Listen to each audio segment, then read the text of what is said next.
5 సంవత్సరాలు 14-19లో మీరు చూస్తే 64,000 కోట్ల రూపాయలు ఖర్చు పెట్టి ఇరిగేషన్ ప్రాజెక్టులన్నీ పరిగెత్తిచ్చాను. బ్రహ్మాండంగా పనిచేశాం. 19-24 వరకు వచ్చిన ప్రభుత్వం ఒక్క పైసా ఖర్చు పెట్టకుండా మీరు తప్పు చేశారని నేను ప్రాజెక్టులపైన పెద్ద ఎత్తున ఆందోళన చేయాలి, చైతన్యవంతులు చేయాలని వస్తే నా మీద తప్పుడు కేసులు పెట్టి నన్ను జైల్లో పెట్టే పరిస్థితికి వచ్చారు. కానీ ఈరోజు మళ్ళీ చెప్తున్నాను, పోలవరాన్ని గోదావరిలో ముంచేశారు. డయాఫామ్ వాళ్ళు పోగొట్టే పరిస్థితికి వచ్చారు. 400 కోట్ల రూపాయలతో పనిచేస్తే మళ్ళీ ప్యారలల్గా ఆ కాలువని డయాఫామ్ వాళ్ళు కొత్తగా నిర్మాణం చేయాలి. దీనికి 1000 కోట్లు అవుతా ఉంది. 400 కోట్లు పోయింది. ఇప్పుడు అదనంగా 1000 కోట్లు ఖర్చు పెట్టే పరిస్థితికి వచ్చారు. డిలే కూడా కాలయాపన 5-6 సంవత్సరాలు అయ్యే పరిస్థితి వచ్చింది. మొన్ననే మీరందరూ ఈసారి ఎప్పుడు గెలవనే రాయి చోటును కూడా గెలిపించారు.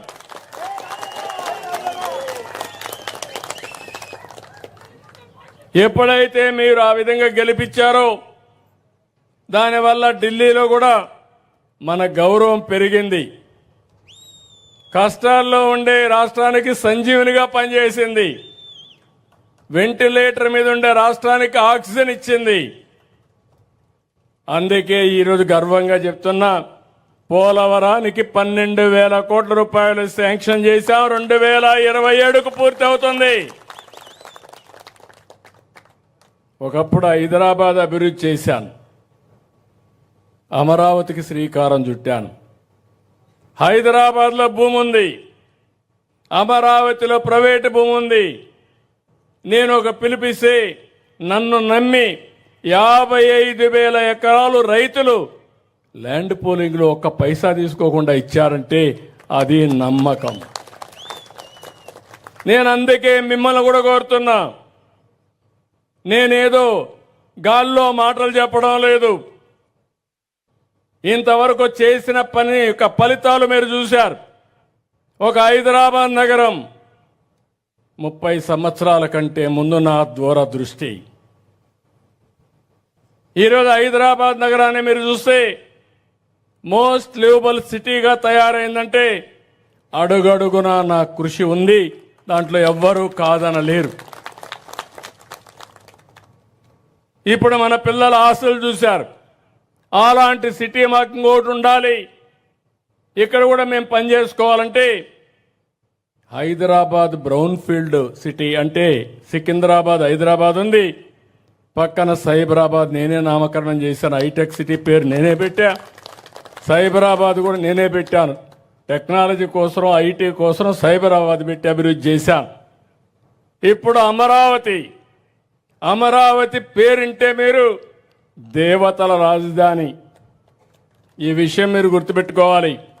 దేవేంద్రుడు పరిపాలించిన దేవతల రాజధాని పేరు అమరావతి అని చెప్పి కూడా నేను మీకు తెలియజేస్తున్నా.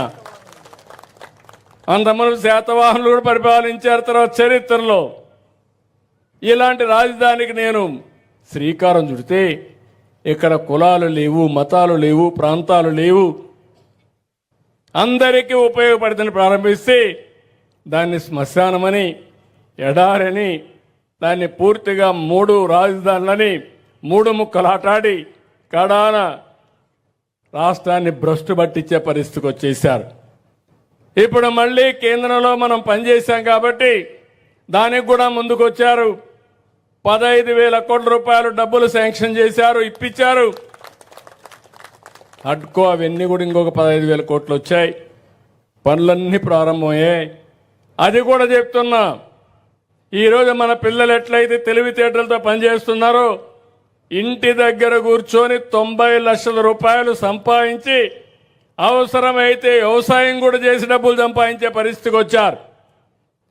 అదే మాదిరిగా అమరావతిలో కూడా ఏదైతే భూములు ఉన్నాయో ల్యాండ్ మానిటైజేషన్ చేసి ఒక్క పైసా వేరే ప్రాంతాల డబ్బులు ఖర్చు పెట్టకుండా ఆ ప్రాంతాన్ని అభివృద్ధి చేసి అందులో వచ్చే డబ్బులే ఖర్చు పెట్టి పైకి తీసుకొస్తాం. అదే హైదరాబాద్ కూడా చేశాం. అక్కడి నుంచే సంపద వస్తుంది. ఆదాయం పెరుగుతుంది. ఆదాయం పెరిగితే సంక్షేమ కార్యక్రమాలు ఇచ్చే పరిస్థితికి వస్తాం. ఇప్పుడే నేను ఇక్కడికి వచ్చాను. గొల్ల చలపతి, ఆయన కొడుకు గొల్ల వెంకటేశ్వర్లు. ఈ కుర్రాడిని చూస్తే మూగు కుర్రాడు, ఏమీ చేయలేడు. ఎవరన్నా ఆయన తీసుకుపోవాలి. నేను వచ్చిన తర్వాత ఇలాంటి వాళ్ళకందరికీ 6,000 రూపాయలు పింఛను పెంచాను 3,000 నుంచి. దానివల్ల ఆ కుర్రాడికి ఈరోజు ఈ పింఛను వల్ల కొంతవరకు వెసులుబాటు వచ్చింది. వాళ్ళ తల్లి ఇక్కడ లేదు, డబ్బుల కోసం గల్ఫ్కి వెళ్ళింది. అక్కడ 3,000 4,000 సంపాదించి ఆ డబ్బులు పంపిస్తుంది. అంటే ఒక వ్యక్తి యొక్క జీవితాన్ని మీరు చూడాలి. కన్న బిడ్డను ఏ తల్లి వదిలిపెడదు, కానీ వెసులుబాటు లేదు కాబట్టి ఆ డబ్బులు పంపిస్తే వాళ్ళ అత్త మామలు వాళ్ళు చూసుకుంటారని చెప్పే ఉద్దేశంతో వదిలిపెట్టి అక్కడికి వెళ్ళే పరిస్థితికి వచ్చింది. ఇప్పుడు ఆ కుర్రాడికి నేను ఆలోచించాను, కనీసం ఇంట్లో ఉండాలి, వస్తే ఎవరన్నా మోయాలి. అందుకే నేను ఆలోచించి ఈ ట్రై సైకిల్ పెట్టి బ్యాటరీది పెట్టి 45,000 రూపాయలతో ఈ రోజే శాంక్షన్ చేసి అతనికి ఇచ్చాను.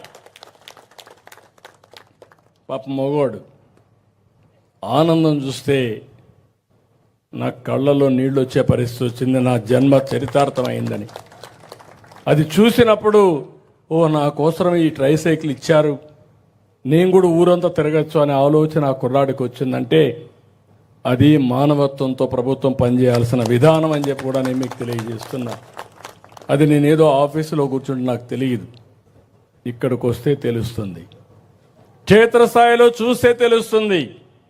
క్షేత్రస్థాయిలో చూసిన తర్వాత నేను ఎలాంటి పబ్లిక్ పాలసీలు తీసుకురావాలనో తీసుకొచ్చే పరిస్థితి వస్తుంది. వాళ్ళ అవ్వ అయితే, అమ్మమ్మ అయితే, నాన్నమ్మ అయితే ఒకటి అడిగింది. మా అమ్మాయి కూడా వచ్చేస్తుంది, ఒక ఇంటి జాగా ఇవ్వండి, ఇల్లు కట్టిండంటే వాళ్ళకు కూడా 3 సెంట్లు ఇంటి జాగా ఇచ్చి ఇల్లు కట్టించే కార్యక్రమానికి శ్రీకారం చుట్టాం. ఇది కాకుండా ఆ కుర్రాడికి గవర్నమెంట్ ఆఫ్ ఇండియా ఏదైతే కొత్త ప్రోగ్రాం వత్సల కింద ఇంకొక 4,000 రూపాయలు అదనంగా, అంటే 6, 4, 10,000 రూపాయలు ఇవ్వడానికి కూడా శ్రీకారం చుట్టాం. ఇది కాకుండా ఇంకొక పక్క ఇంటి పైన సోలార్. కలెక్టర్ వేరే వాళ్ళతో మాట్లాడితే ఒక ఎన్ఆర్ఐ వచ్చి 60,000 రూపాయలతో సోలార్ 2 కిలోవాట్స్ పెట్టాడు. దీనివల్ల మీరు ఒకసారి ఆలోచిస్తే ఇంటిపైనే కరెంట్ ఉత్పత్తి చేసుకునే పరిస్థితికి వచ్చాం. ఒకప్పుడు కరెంట్ ఎక్కడ ఉత్పత్తి చేస్తున్నా మనకు తెలియదు. ఈరోజు మన ఇంటిపైనే కరెంటు ఉత్పత్తి చేసుకుని మనం వాడుకొని, ఒకవేళ మిగిలితే ఆ కరెంటు గ్రిడ్కి ఇస్తే నీకు ఎప్పుడు కావాలంటే అప్పుడు తీసుకోవచ్చు. నెలవారీగా నెట్ మీటరింగ్ చూసుకొని మీరు ఎక్కువగా ఇచ్చుంటే మీకు యూనిట్కి 2 రూపాయలు డబ్బులు ఇప్పించే విధానానికి కూడా శ్రీకారం చుట్టాను. ఈ ఇల్లు ఒక ఉదాహరణ. 130 యూనిట్లు కరెంటు ఉత్పత్తి వాడుతున్నారు. ఈ 2 కిలోవాట్లు కానీ పెట్టుకుంటే 250, 260 యూనిట్లు కరెంటు నెలకు ఉత్పత్తి అవుతుంది. నేను ఇచ్చిన ట్రై సైకిల్ కూడా వాడుకుంటే ఒక 5, 10 యూనిట్లు అవుతుంది.